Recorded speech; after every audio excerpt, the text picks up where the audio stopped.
What if I told you that the way your dog sleeps is a confession? Not a bark, not a tail wag, not a lick on the face, a sleeping position. Scientists have studied dogs for decades, their brains, their blood chemistry, their behavior under stress, and what they found is both shocking and quietly beautiful. Your dog isn't just a pet. They are a living, breathing emotional mirror. Every sigh they breathe, every corner they curl into, every time they press their back against your leg, it's a message. And today we're going to decode 9 of them. Stay until the end, because number 7 is the one that will genuinely change how you look at your dog forever. Let's start with the one you've definitely seen and probably photographed. Your dog, completely belly up, legs in the air, looking absolutely ridiculous. Here's what's actually happening. A dog's abdomen is the most vulnerable part of their body. Underneath that soft, warm belly are their vital organs: stomach, intestines, heart, lungs. In the wild, no animal exposes that willingly. Wolves don't sleep belly up in the forest. Stray dogs don't nap like that on the street. Your dog does it in your home. Canine behavioral science is clear. This posture only happens in 2 conditions. First, the dog's body temperature is perfectly regulated. Those inner thigh areas where fur is thinner help them cool down. Second, and far more importantly, the dog feels completely safe. Not comfortable. Not relaxed. Safe. On a survival level. Dogs in shelters, even good shelters, almost never sleep in this position. The hypervigilance of an uncertain environment keeps their muscles ready, their bodies curled, their eyes half open. But your dog? Your dog flips over, bears everything, and trusts you with the most fragile parts of their body. That's not a habit. That's a declaration. You've heard it. That long, slow exhale your dog releases right after they lie down next to you. The kind that sounds almost human, like someone putting down something heavy they've been carrying all day. That's not random. That's neuroscience. When a dog exhales slowly and deliberately, it stimulates the vagus nerve, a major nerve that runs from the brainstem down through the chest and abdomen. Vagus nerve activation is directly linked to a drop in heart rate, a reduction in cortisol, the stress hormone, a shift from fight or flight into rest and digest, the parasympathetic state. In plain language, that sigh is your dog's nervous system announcing that the threat level just dropped to 0. You didn't do anything. You didn't perform or feed them or play. You were just there. And that was enough. Dogs communicate emotional states through body language far more than through sound. That sigh is one of the most honest things they'll ever say to you. It means, I am completely okay. I am completely here. And you are the reason. This one surprises people. But watch your dog eat. Are they relaxed? Do they pause mid-bite? Do they look up calmly and then go back to their bowl without tension? That's rare behavior, evolutionarily speaking. Wild canids bolt their food. They evolved in environments where resources were scarce and competition was constant. The faster you ate, the more you got. That survival instinct is still encoded in domestic dogs. They share approximately 98.8% to 99.9% DNA with gray wolves, depending on the genomic benchmarks used. The drives are still there, just below the surface. A dog that slows down to eat near you is doing something their ancestors never did, choosing trust over survival reflex. Signs of secure eating look like this: pausing without freezing, looking away from the bowl without guarding it, eating with a loose, relaxed body rather than a stiff, braced one. No hunching, no side eyes, no rapid gulping. They're not just eating. They're showing you they feel no threat. And in a dog's world, that's a profound thing to feel at mealtime. Here's one that seems counterintuitive. A dog that barely reacts when you walk out the door isn't a dog that doesn't love you. It might be the dog that loves you most securely. Attachment theory, first developed by psychologist John Bowlby for human infants, and later adapted to animal ethology, describes 2 types of bonded relationships. Anxious attachment, where separation produces panic. And secure attachment, where the bonded individual trusts that the other will return. Researchers have applied a modified version of Mary Ainsworth's strange situation test to dogs. The results were striking. Securely attached dogs show lower physiological stress responses during separation. Their heart rates spike less. Their cortisol recovers faster.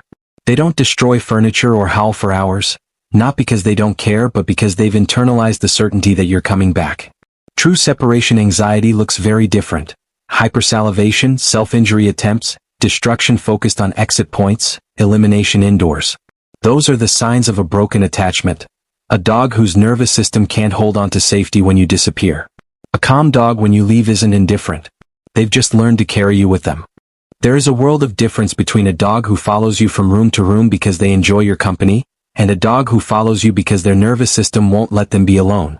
Secure following looks like this: loose body, relaxed pace, comfortable distance.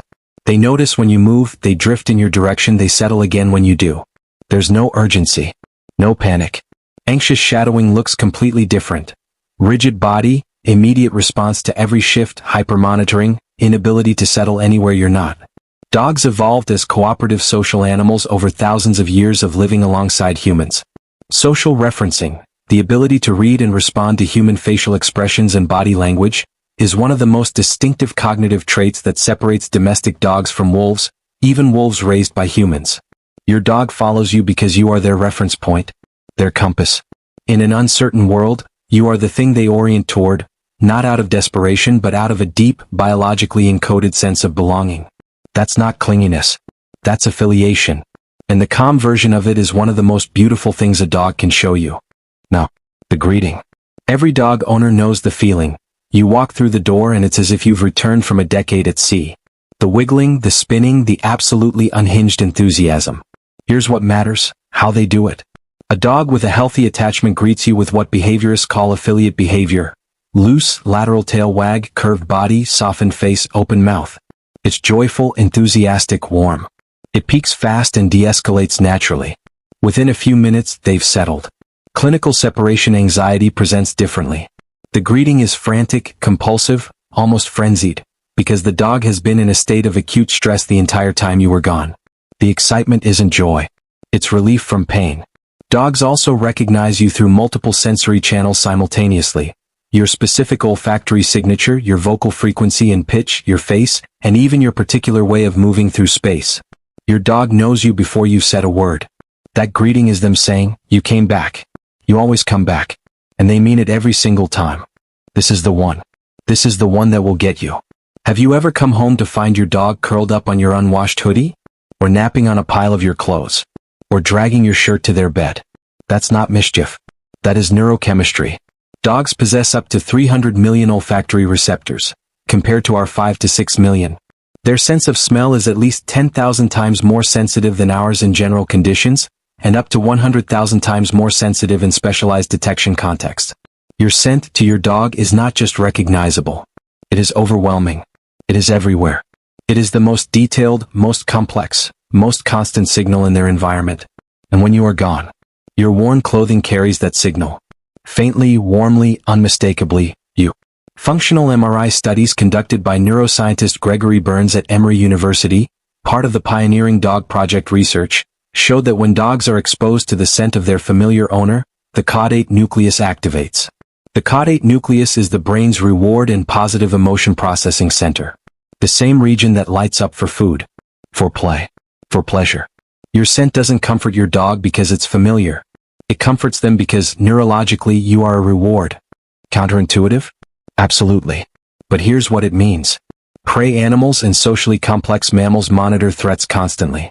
The direction an animal faces tells you everything about where they perceive danger to be.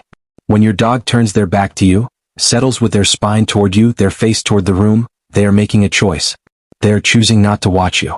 Not because you're irrelevant, but because you are trusted so completely that they don't need to monitor you at all.